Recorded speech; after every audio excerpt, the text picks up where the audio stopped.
नमस्कार दोस्तों, आज हम आपको 13 मार्च 2024 सुबह के मुख्य समाचार प्रस्तुत करेंगे। कृपया नीचे कमेंट करके बताएं कि आप किस क्षेत्र से हिमाचल न्यूज सुन रहे हैं। हिमाचल के विकास, पर्यटन और सामाजिक क्षेत्र की ताज़ा जानकारी के लिए हमारे चैनल को सब्सक्राइब करें और अपडेट के लिए हमें फॉलो करें। अपने समाचार वीडियो हमारे साथ साझा करें, चाहे वह स्थानीय घटनाएं हों, दिलचस्प कहानियां हों या कुछ भी रोमांचक हो, हम जानना चाहते हैं। बेझिझक अपने वीडियो लिंक छोड़े या हमें टैग करें। आइए जुड़े रहें और उन कहानियों को साझा करें जो मायने रखती हैं। समाचार नंबर 1। हिमाचल प्रदेश के पहाड़ों पर घूम रहे बर्फानी तेंदुए, नेचर कंजर्वेशन फाउंडेशन के सर्वे में खुलासा। हिमाचल प्रदेश के बर्फीले इलाके स्नो लेपर्ड के लिए अब जीवनदायी साबित होने लगे हैं और हाल ही में नेचर कंजर्वेशन फाउंडेशन के द्वारा किए गए सर्वे में भी यह बात सामने आई है। नेचर कंजर्वेशन फाउंडेशन के द्वारा हिमाचल के कुल्लू, लाहौल स्पीति, चंबा और किन्नौर जिला में स्नो लेपर्ड के आवागमन को लेकर सर्वे किया गया था, जिसमें पाया गया कि 44 बर्फानी तेंदुए इन 4 जिला में अधिक सक्रिय रहे और एक अनुमान के अनुसार इनकी संख्या हिमाचल प्रदेश में 73 बताई गई है, लेकिन केंद्र सरकार के द्वारा जारी रिपोर्ट में इसकी संख्या फिलहाल 51 बताई गई है। नेचर कंजर्वेशन फाउंडेशन द्वारा हिमाचल प्रदेश के 4 जिला में 10 जगह पर 50 से अधिक ट्रैप कैमरे लगाए थे और इन ट्रैप कैमरा में 44 स्नो लेपर्ड नजर आए हैं। मिली जानकारी के अनुसार एनसीएफ के सर्वे में भागा, भरमौर, चंद्रा, कुल्लू, मियाड़, टिन, बसपा, ताबो, हैगरेन और स्पीति में 10 जगह का चयन किया गया था, जहां स्नो लेपर्ड की आवाजाही भी काफी अधिक थी। 60 दिनों तक कैमरे एक ही जगह पर रहे। ऐसे में करीब 187 मौके पर 44 अकेले स्नो लेपर्ड नजर आए। सबसे अधिक स्नो लेपर्ड स्पीति घाटी में थे, जहां पर 9 स्नो लेपर्ड 61 बार नजर आए हैं। इसके अलावा चंद्रा घाटी में 3 स्नो लेपर्ड 18 बार, कुल्लू के ग्रेट हिमालय नेशनल पार्क में 2 तेंदुए ही 22 बार देखे गए हैं। स्नो लेपर्ड दुनिया की दुर्लभ प्रजातियों में शामिल है। यह 10,000 फुट से ज्यादा की ऊंचाई पर पाया जाता है। स्नो लेपर्ड बर्फीले क्षेत्र में निवास करने वाला स्लेटी और सफेद फर वाला विडाल कुल व पैंथर उपकुल का स्तनधारी वन्यजीव है। बीते जनवरी माह में देश की राजधानी दिल्ली में भारतीय वन्य जीव बोर्ड की बैठक आयोजित की गई थी। इस बैठक में केंद्रीय पर्यावरण, वन और जलवायु परिवर्तन मंत्री भूपेंद्र यादव ने इस बारे रिपोर्ट पेश की थी और देश भर में स्नो लेपर्ड की संख्या के बारे में जानकारी दी थी। केंद्र सरकार को सौंपेंगे report. Nature conservation foundation Bengaluru के समन्वयक अजय बिजुर ने बताया कि हिमाचल प्रदेश के 4 जिलों में स्नो लेपर्ड का सर्वे किया गया था, जिसके अच्छे नतीजे सामने आए हैं। फाउंडेशन के द्वारा लगाए कैमरे में 44 स्नो लेपर्ड नजर आए हैं और उनकी अनुमानित संख्या भी 73 तक मानी गई है। केंद्र सरकार को इस बारे रिपोर्ट दी गई है और फिर से सर्वे शुरू करने की भी सरकार के द्वारा योजना बनाई जा रही है। तेंदुए की 2 प्रजातियां एक साथ। सर्वे के दौरान एक खास बात सामने आई है कि जिला कुल्लू के ग्रेट हिमालय नेशनल पार्क में स्नो लेपर्ड और सामान्य लेपर्ड एक ही इलाके में घूमते हुए नजर आए हैं। इससे यह पता चला है कि लेपर्ड की यह दोनों प्रजातियां एक दूसरे के इलाके में घूमती हैं। इससे पहले इस तरह का मामला पूरे देश में कहीं सामने नहीं आया है, क्योंकि स्नो लेपर्ड अधिकतर बर्फीले इलाकों में रहता है और लेपर्ड की सामान्य प्रजाति मैदानी व गर्म इलाकों में ही पाई जाती है। सर्वे के दौरान स्नो लेपर्ड जिन जानवरों को अपना शिकार बनाता है, उसका भी सर्वे किया गया, जिसमें उन जानवरों की 28 प्रजातियों का पता चला है। लद्दाख में सबसे ज्यादा 477 और हिमाचल प्रदेश में 51। भारतीय वन्यजीव संस्थान के द्वारा स्नो लेपर्ड की जनसंख्या गणना के लिए कार्यक्रम nature conservation foundation WWF India का सहयोग लिया गया था। स्नो लेपर्ड की गणना के लिए वन और वन्य जीव कर्मचारी व शोधकर्ता सहित स्थानीय लोगों की भी मदद ली गई। इस सर्वे में लद्दाख में 477, उत्तराखंड में 124, हिमाचल प्रदेश में 51, अरुणाचल प्रदेश में 36, सिक्किम में 21 और जम्मू कश्मीर में इनकी संख्या 9 पाई गई। स्नो लेपर्ड का निवास 93,392 वर्ग किलोमीटर क्षेत्र में दर्ज किया गया और उनकी अनुमानित मौजूदगी भी 1,08,41 वर्ग किलोमीटर क्षेत्र में पाई गई। समाचार नंबर 2। डिपों की पोस मशीनों में 70 प्रोडक्ट फीड। उपभोक्ताओं को सस्ते राशन के साथ मिलेंगे ये उत्पाद। सस्ते राशन के डिपोओं में ब्रांडेड वस्तुएं पोस मशीनों के माध्यम से सस्ते दामों पर उपलब्ध करवाई जाएंगी। पोस मशीनों में टाटा, बजाज, डाबर और गोदरेज के करीब 70 प्रोडक्ट फीड कर दिए हैं। लोगों को प्रिंट रेट से 8 से 15% कम रेट पर ब्रांडेड सामान डिपोओं में मिलेगा। ऐसे में लोग भी अपने अपने डिपो संचालकों को ब्रांडेड वस्तुएं डिपोओं में उपलब्ध करवाने की डिमांड दें, ताकि उन्हें घरद्वार के नजदीक ब्रांडेड वस्तुएं कम दामों पर खरीदने को मिल सके। बता दें कि प्रदेश स्टेट सिविल सप्लाईज कारपोरेशन प्रदेश के डिपोओं को PDS राशन के अलावा नॉन कंट्रोल सामान भी सस्ते दामों पर मुहैया करवा रहा है। प्रदेश में करीब 26 नामी कंपनियों के 600 से अधिक प्रोडक्ट पिछले 2 वर्षों से लोगों को एक छत के नीचे मुहैया करवाए जा रहे हैं। फिर भी डिपो संचालक नॉन कंट्रोल सामान खरीदने में खास रुचि नहीं दिखा रहे हैं। डिपोओं की पोस मशीनों में डॉबर के 29, गोदरेज के 20, बजाज के 20 और टाटा के 2 प्रोडक्ट फीड करवाए गए हैं। State civil supplies corporation depot संचालकों को नॉन कंट्रोल सामान पर जहां 8 से 25% डिस्काउंट मुहैया करवा रहा है, ग्राहकों को 8 से 15% डिस्काउंट प्रिंट रेट से कम रेट पर मुहैया करवाए जा रहे हैं। प्रदेश state civil supplies corporation Hamirpur के एरिया मैनेजर संजीव वर्मा ने बताया कि लोग अपने अपने डिपो संचालकों को ब्रांडेड कंपनियों का सामान मंगवाने के लिए कहें, ताकि उन्हें घरद्वार के नजदीक ब्रांडेड कंपनियों का सामान सस्ते दामों पर मिल सके। समाचार नंबर 3। पति पर अप्राकृतिक यौन संबंध, देवर पर दुष्कर्म का मामला दर्ज, ससुरालियों से तंग विवाहिता ने बताई आप बीती। पुलिस थाना अंब में दर्ज एक दहेज उत्पीड़न के केस में नया मोड़ आ गया है। पुलिस ने अब विवाहिता की शिकायत पर हरियाणा के पंचकूला निवासी उसके आरोपित पति पर अप्राकृतिक यौन संबंध बनाने व देवर पर दुष्कर्म का केस दर्ज किया।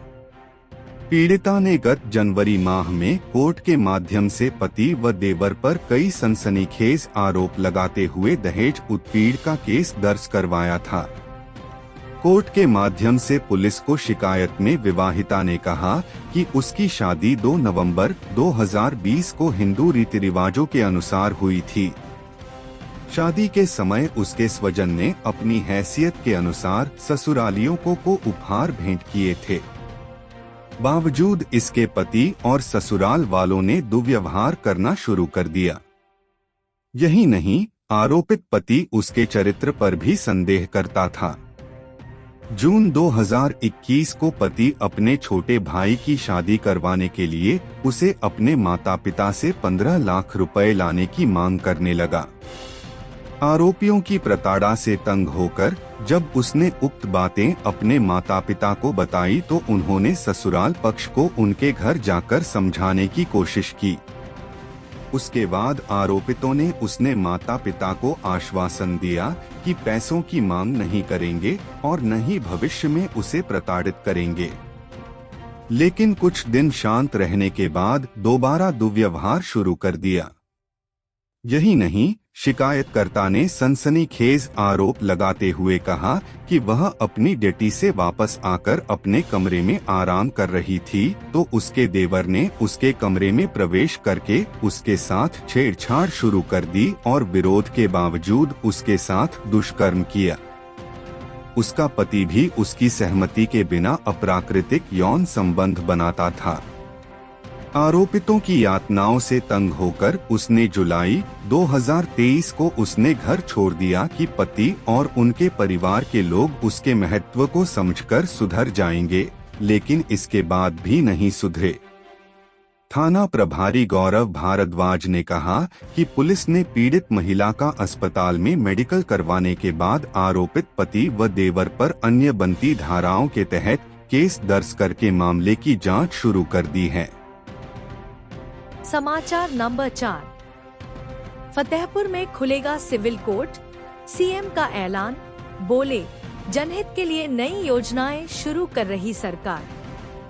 मुख्यमंत्री सुखविंदर सिंह सुक्खू ने जिला कांगड़ा के फतेहपुर विधानसभा क्षेत्र को 232 करोड़ रुपए की 14 विकासात्मक परियोजनाओं की सौगात दी।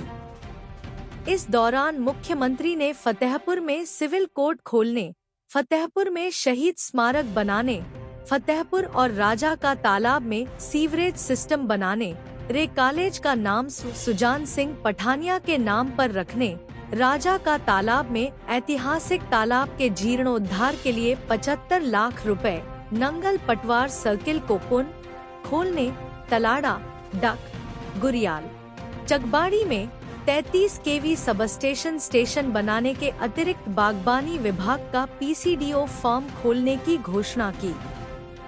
इस दौरान सीएम ने कहा कि प्रदेश की जनता जनार्दन ही हमारी सबसे बड़ी ताकत है, जिनके कल्याण के लिए प्रदेश सरकार अनेक योजनाएं लाकर उनके जीवन को सरल बनाने का प्रयास कर रही है।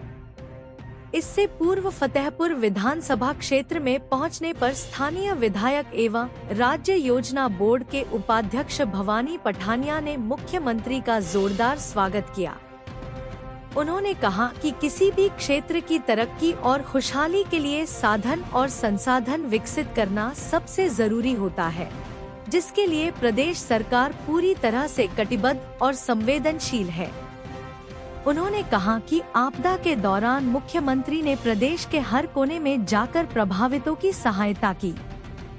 भवानी पठानिया ने कहा कि सुखविंदर सिंह सुक्खू एक आम परिवार से संबंध रखते हैं, इसलिए आम आदमी की पीड़ा को भली भांति समझते हैं।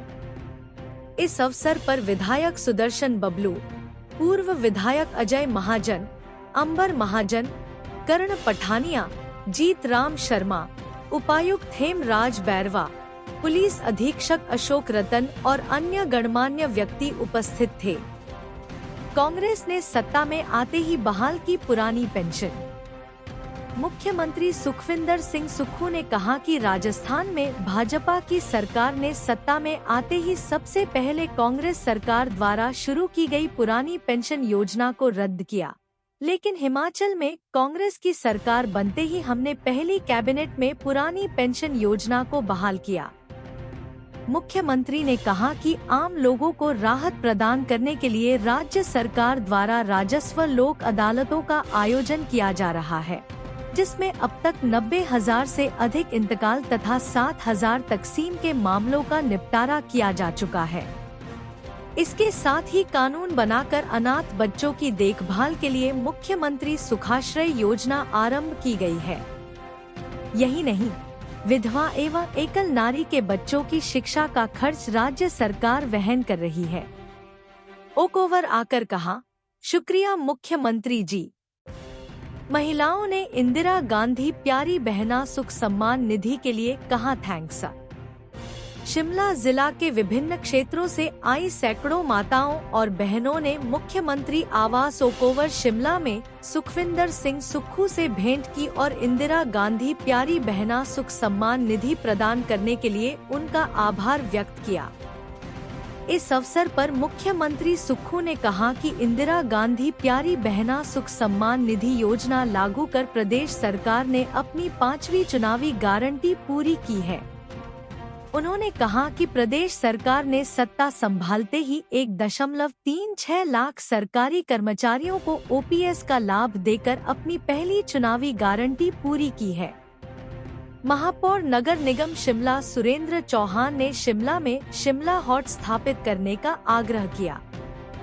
इस अवसर पर शिक्षा मंत्री रोहित ठाकुर, मुख्य संसदीय सचिव सुंदर सिंह ठाकुर और राम कुमार चौधरी, राज्य योजना बोर्ड के उपाध्यक्ष भवानी सिंह पठानिया, विधायक विनोद सुल्तानपुरी, हिमुडा के उपाध्यक्ष यशवंत छाजटा, उप महापौर उमा कौशल, रितेश कपरेट और अन्य गणमान्य उपस्थित थे।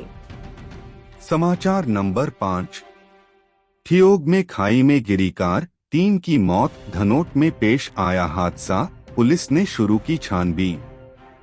शिमला जिला के ठियोग उपमंडल में भीषण सड़क हादसा पेश आया है। मंगलवार दोपहर बाद चौपाल से सटे बलसन क्षेत्र में एक कार अनियंत्रित होकर खाई में गिर गई। हादसे के दौरान कार सवार 3 लोगों की मौके पर ही मौत हो गई है। हादसा धनोट में बंधु ढाक के पास 3:45 बजे के करीब हुआ। पुलिस के मुताबिक कार अनियंत्रित होकर सड़क से 350 मीटर नीचे गहरी खाई में जा गिरी। कार सवार लोग उत्तराखंड के रहने वाले बताए जा रहे हैं। पुलिस और स्थानीय लोगों ने कड़ी मशक्कत के बाद शवों को सड़क तक पहुंचाया। डीएसपी ठियोग सिद्धार्थ शर्मा ने बताया कि 3 शव बरामद कर लिए गए हैं, लेकिन अभी तक इनकी शिनाख्त नहीं हो पाई है। हालांकि तीनों मृतक उत्तराखंड के ही निवासी हैं। घटना स्थल पर रेस्क्यू ऑपरेशन चल रहा है और यह पता लगाया जा रहा है कि हादसे का शिकार हुई कार में कोई और भी सवार था या नहीं। डीएसपी ठियोग सिद्धार्थ शर्मा ने कहा कि पुलिस ने मामला दर्ज कर जांच शुरू कर दी है। सिरमौर में कार सवारों से पकड़ी 3 किलो चरस। सिरमौर पुलिस के विशेष जांच दल ने मंडी व बिलासपुर के 3 आरोपियों के कब्जे से 3 किलो 10 ग्राम चरस बरामद की है। गुप्त सूचना के आधार पर नाहन बेचड़ बाग मार्ग पर कार की तलाशी ली तो मौके पर नशा बरामद किया गया।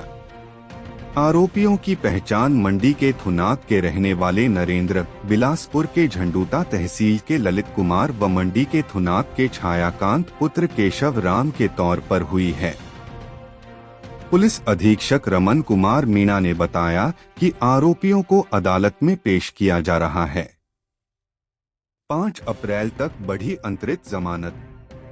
झाड़माजरी स्थित एनआर एरोमा उद्योग में हुए भीषण अग्निकांड मामले में तीनों कंपनी संचालकों की अंतरिम जमानत की अवधि 5 अप्रैल तक बढ़ गई है।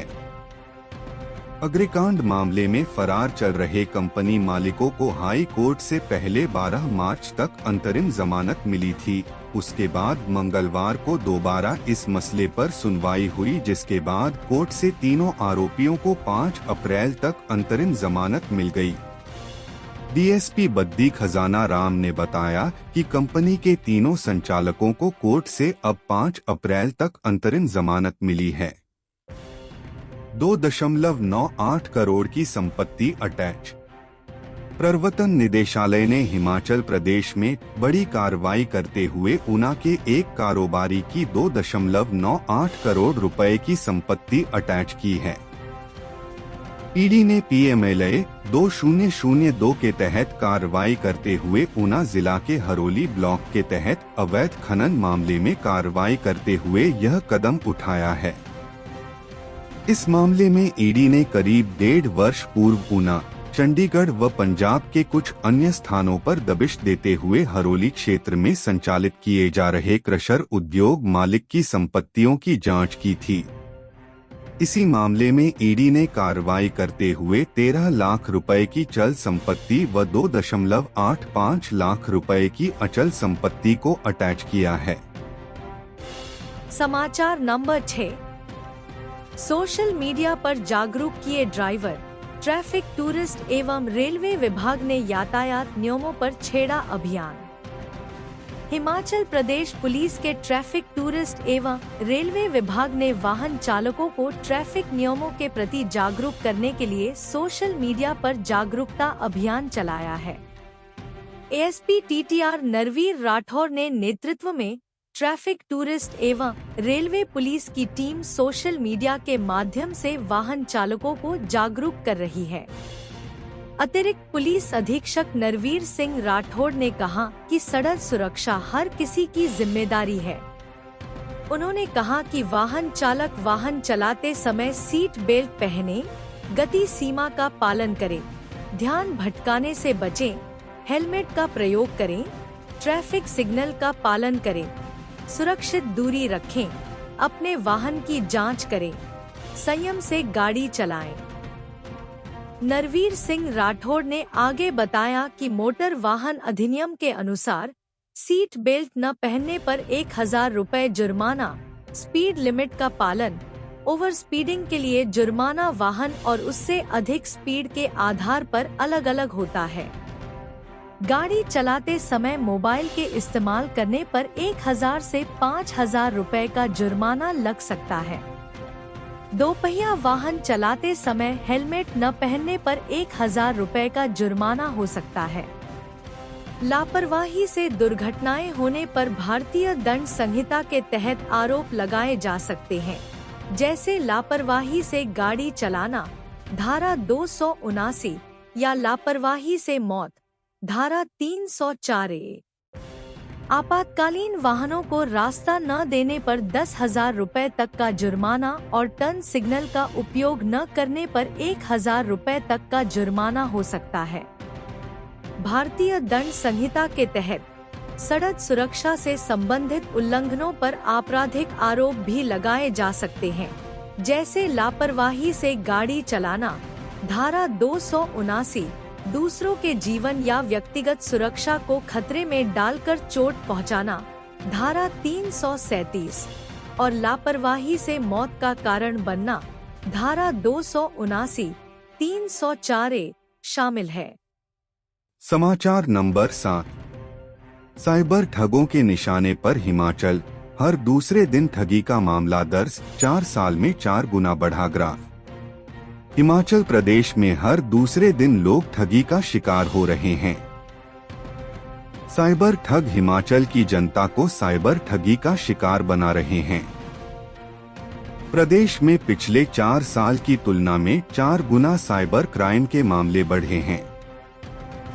स्टेट सीआईटी के साइबर सेल के विश्लेषण में हिमाचल में बढ़ रहे साइबर क्राइम के आंकड़ों का खुलासा हुआ है। लोगों को साइबर ठगी से बचाने के लिए एक ओर जहां साइबर पुलिस समय समय पर एडवाइजरी जारी करके जागरूक कर रही है, अब लोगों को जागरूक करने के लिए साइबर पुलिस के कमांडो फील्ड में उतारे जाएंगे। साइबर पुलिस की विश्लेषण में खुलासा हुआ है कि हर दूसरे दिन साइबर ठग लोगों को साइबर ठगी का शिकार बना रहे हैं। वर्ष 2019, 2020, 2021 में साइबर क्राइम की शिकायतों को रोजाना का आंकड़ा 11 था। 2023 में बढ़क रोजाना 23 शिकायतों तक पहुंचा और अब 2024 में बढ़क रोजाना 47 शिकायतों तक पहुंच गया है। इसके अलावा अगर साइबर क्राइम की आईटी एक्ट की बात करें तो एक सप्ताह में 375 शिकायतें साइबर पुलिस के पास आ रही हैं। साइबर क्रिमिनल लोगों को ठगने के लिए नए नए तरीके अपना रहे हैं। DIG cyber crime Mohit Chawla का कहना है कि जो लोग इन ठगों की बातों में आकर अपनी बैंक डिटेल या कोई अन्य महत्वपूर्ण जानकारी इनको शेयर कर देता है, तो साइबर ठग उसकी सहायता से उस व्यक्ति के बैंक अकाउंट में से पैसा निकाल लेते हैं। इसके अलावा जो व्यक्ति इन ठगों के कहने पर कोई ऐप अपने फोन में डाउनलोड कर लेता है, तो फिर ये ठग फोन हैक करके बैंक अकाउंट से पैसे उड़ा लेते हैं। उन्होंने कहा कि साइबर कमांडो फील्ड में जाकर लोगों को साइबर क्राइम से जुड़ी बारीकियों के बारे में जागरूक करेंगे। समाचार नंबर 8। मंडी शिवरात्रि की मध्य जलेब में उमड़ी महाभीड़, स्वास्थ्य मंत्री धनीराम शांडिल ने की बतौर मुख्यातिथि शिरकत। हिमाचल प्रदेश को एक समर्थ, सशक्त और स्वस्थ बनाना सरकार का संकल्प है। इसी दृष्टिकोण से प्रदेश में जन स्वास्थ्य के बुनियादी ढांचे को मजबूत बनाने को लेकर कार्य किया जा रहा है। स्वास्थ्य मंत्री धनीराम शांडिल शिवरात्रि मेले की मध्य जलेब के अवसर पर पड्डल में आयोजित कार्यक्रम में बतौर मुख्यातिथि बोल रहे थे। इस वर्ष के अंत तक प्रदेश की सभी 68 विधानसभाओं में एक स्वास्थ्य संस्थान को आदर्श संस्थान के तौर पर स्तरोन्नत कर दिया जाएगा। वहां लोगों को विशेषज्ञ डॉक्टर और अत्याधुनिक स्वास्थ्य सेवाएं उपलब्ध होंगी। सरकार प्रदेश में एयर एम्बुलेंस सेवाएं उपलब्ध करवाने को दिशा में भी काम कर रही है। इसी दृष्टिकोण से स्वास्थ्य संस्थानों का ढांचागत विकास किया जा रहा है। इससे पहले स्वास्थ्य मंत्री 9 मार्च से 15 मार्च तक मनाए जा रहे शिवरात्रि महोत्सव की मध्य जलेब में शामिल हुए। इस दौरान उनकी पुत्री डा दीपाली धौल भी उनके साथ रही। उन्होंने राजदेवता माधोराय मंदिर में पूजा अर्चना की। देव ध्वनियों के साथ राजदेवता माधोराय के मंदिर से शुरू होकर मध्य जलेब पड्डल मैदान में संपन्न हुई। उन्होंने मेले शुभारंभ पर मुख्यमंत्री द्वारा देवी देवताओं के नजराने और बजंतरियों के मानदेय में 10 से 10% बढ़ोतरी की घोषणा के लिए सभी को मुबारकबाद दी। उपायुक्त एवं मेला कमेटी के अध्यक्ष अपूर्व देवगन ने मुख्यातिथि का स्वागत किया और मेले के विविध आयोजनों की जानकारी दी। इस अवसर पर धर्मपुर के विधायक चंद्रशेखर, एपीएमसी अध्यक्ष संजीव गुलेरिया, महापौर वीरेंद्र भट्ट, जिला परिषद सदस्य चंपा ठाकुर, पुलिस अधीक्षक साक्षी वर्मा और अन्य गणमान्य अतिथि उपस्थित रहे। समाचार नंबर 9। हर मंच पर अपनी ही पार्टी के विधायकों को कोसना मुख्यमंत्री की बौखलाहट, जयराम ठाकुर। नेता प्रतिपक्ष जयराम ठाकुर ने कहा कि मुख्यमंत्री सुखविंदर सिंह सुक्खू हर मंच से अपनी ही पार्टी के विधायकों को कोस रहे हैं। इससे उनकी बौखलाहट साफ जाहिर होती है। उन्होंने कहा कि झूठी गारंटी के दम पर हिमाचल प्रदेश की सत्ता में आए मुख्यमंत्री जनता के सवालों का सामना नहीं कर पा रहे हैं, इसीलिए इधर-उधर की बातें कर रहे हैं। हिमाचल प्रदेश के लोग सरकार से कांग्रेस द्वारा दी गई गारंटियों के बारे में पूछ रहे हैं, इसलिए सरकार को कांग्रेस की गारंटियों पर जवाब देना है। आज प्रदेश में हर वर्ग के लोग सरकार से निराश हैं। नेता प्रतिपक्ष ने कहा कि मुख्यमंत्री जी चाहते हैं कि कांग्रेस ने जिस तरीके से झूठ बोलकर सरकार बनाई है, उसी तरह झूठ बोलकर वह सरकार को चलाते रहे। लेकिन अब ऐसा होने वाला नहीं है। इस देश में अब नरेंद्र मोदी के अलावा कोई भी गारंटी नहीं रह गई है। आज हर देशवासी सिर्फ एक गारंटी पर भरोसा करता है और वो है प्रधानमंत्री नरेंद्र मोदी की गारंटी। नेता प्रतिपक्ष जयराम ठाकुर ने प्रधानमंत्री नरेंद्र मोदी द्वारा देश में रेल से जुड़ी 85,000 करोड़ की परियोजनाओं के शुभारंभ और लोकार्पण के लिए उनका आभार जताते हुए देशवासियों को शुभकामनाएं दी। उन्होंने कहा कि देश के लोग चाहते हैं कि नरेंद्र मोदी तीसरी बार भी भारत के प्रधानमंत्री बने। उन्होंने कहा कि प्रधानमंत्री ने जो भी कहा वह करके दिखाया। यही कारण है कि आज हर देशवासी उन पर आंख मूंदकर भरोसा करता है। भारतीय के लोगों के सुझाव से ही तैयार होगा बीजेपी का संकल्प पत्र।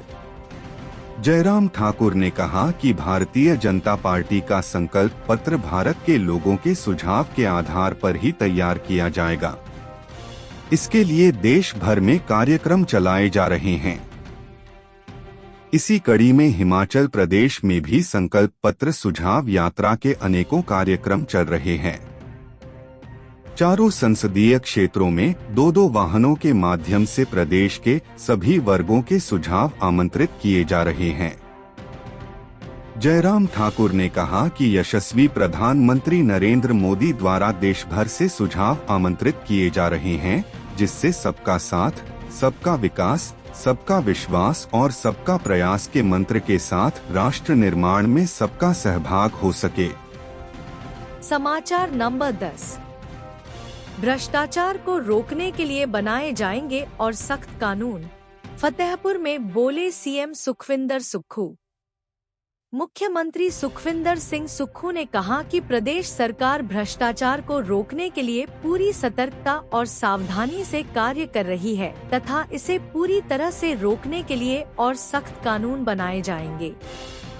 यह बात उन्होंने आज कांगड़ा जिला के फतेहपुर विधानसभा क्षेत्र में जनसभा को संबोधित करते हुए कही। मुख्यमंत्री ने फतेहपुर में सिविल कोर्ट खोलने, फतेहपुर में शहीद स्मारक बनाने, फतेहपुर और राजा का तालाब में सीवरेज सिस्टम का निर्माण करने, रे कॉलेज का नामकरण स्वर्गीय सुजान सिंह पठानिया के नाम पर करने, राजा का तालाब में ऐतिहासिक तालाब के जीर्णोद्धार के लिए 75 लाख रुपए, नंगल पटवार सर्कल को पुनः खोलने, तलाड़ा डगुरियाल चकबाड़ी में 33 केवी सब स्टेशन बनाने और बागवानी विभाग का पीसीडीओ फार्म खोलने की घोषणा की। इससे पूर्व सुखविंदर सिंह सुक्खू ने फतेहपुर विधानसभा क्षेत्र के लिए 232 करोड़ रुपए लागत की 14 विकासात्मक परियोजनाओं की सौगात दी। मुख्यमंत्री ने कहा कि मैंने जीवन में कभी सिद्धांतों से समझौता नहीं किया और हमेशा आम लोगों की आवाज को उठाया है। मैं एक आम परिवार से संबंध रखत हूँ और आम लोगों के दुख, किसानों की पीड़ा और कर्मचारियों की समस्या को भी जानता हूँ। सीएम सुक्खू ने कहा कि मुख्यमंत्री बनने के बाद उनके सामने जो चुनौतियां थी, उनमें सबसे पहली चुनौती प्रदेश को आर्थिक बदहाली से बाहर लाने की थी। लेकिन मैंने आर्थिक चुनौतियों का सामना डटकर किया क्योंकि कर्ज के सहारे व्यवस्था नहीं चल सकती। उन्होंने कहा कि आज प्रत्येक हिमाचली पर 1 लाख रुपए से अधिक का कर्ज है। सुखविंदर सिंह सुक्खू ने कहा कि मुख्यमंत्री बनने के 1 माह बाद मैंने अधिकारियों से पूछा कि प्रदेश कैसे चलेगा, तो उनसे जवाब मिला कि पिछली भाजपा सरकार ने राजस्व की तरफ ध्यान ही नहीं दिया। मुख्यमंत्री ने कहा कि उन्होंने आर्थिक चुनौती का सामना युद्ध की तरह किया और बेहतर वित्तीय प्रबंधन से आर्थिक मोर्चे पर आगे बढ़ रहे हैं। हमें गर्व महसूस होता है कि 1 साल के भीतर प्रदेश की 20% अर्थव्यवस्था को पटरी पर लाने में सफल हुए हैं। सीएम सुक्खू ने कहा कि सत्ता में रहते हुए उन्होंने लूट के रास्ते को बंद किया और सरकार के ईमानदार प्रयासों से 2200 करोड़ रुपए का अतिरिक्त राजस्व प्राप्त हुआ है। सीएम सुक्खू ने कहा कि राजस्थान में भाजपा की सरकार ने सत्ता में आते ही सबसे पहले कांग्रेस सरकार द्वारा शुरू की गई पुरानी पेंशन योजना को रद्द किया, लेकिन हिमाचल में कांग्रेस की सरकार बनते ही हमने पहली कैबिनेट में पुरानी पेंशन योजना को बहाल किया ताकि सेवानिवृत्ति के उपरांत सरकारी कर्मचारी व अधिकारी सम्मानजनक जीवन यापन कर सकें। मुख्यमंत्री ने कहा कि आम लोगों को राहत प्रदान करने के लिए राज्य सरकार द्वारा राजस्व लोक अदालतों का आयोजन किया जा रहा है, जिसमें अब तक 90,000 से अधिक इंतकाल तथा 7,000 तकसीम के मामलों का निपटारा किया जा चुका है। इसके साथ ही कानून बनाकर अनाथ बच्चों की देखभाल के लिए मुख्यमंत्री सुखाश्रय योजना आरंभ की गई है। यही नहीं, विधवा एवं एकल नारी के बच्चों की शिक्षा का खर्च राज्य सरकार वहन कर रही है। उन्होंने कहा कि प्रदेश की जनता ही हमारी सबसे बड़ी ताकत है, जिनके कल्याण के लिए प्रदेश सरकार अनेक योजनाएं कार्यान्वित कर उनके जीवन को सरल बनाने के लिए प्रयास कर रही है। हम अपने राज्य के विकास में योगदान देने में गर्व महसूस करते हैं और हमें उम्मीद है कि आने वाले दिनों में हमें और भी अच्छी खबरें मिलेंगी। इन खबरों को अधिक लोगों तक पहुंचाने के लिए कृपया हमारा कंटेंट शेयर करें, हमारे चैनल को सब्सक्राइब करें और अपडेट के लिए हमें फॉलो करें। इसके अलावा बेझिझक अपने विचार कमेंट्स में शेयर करें। आपका सहयोग हमें और भी बेहतर काम करने में मदद करेगा। धन्यवाद।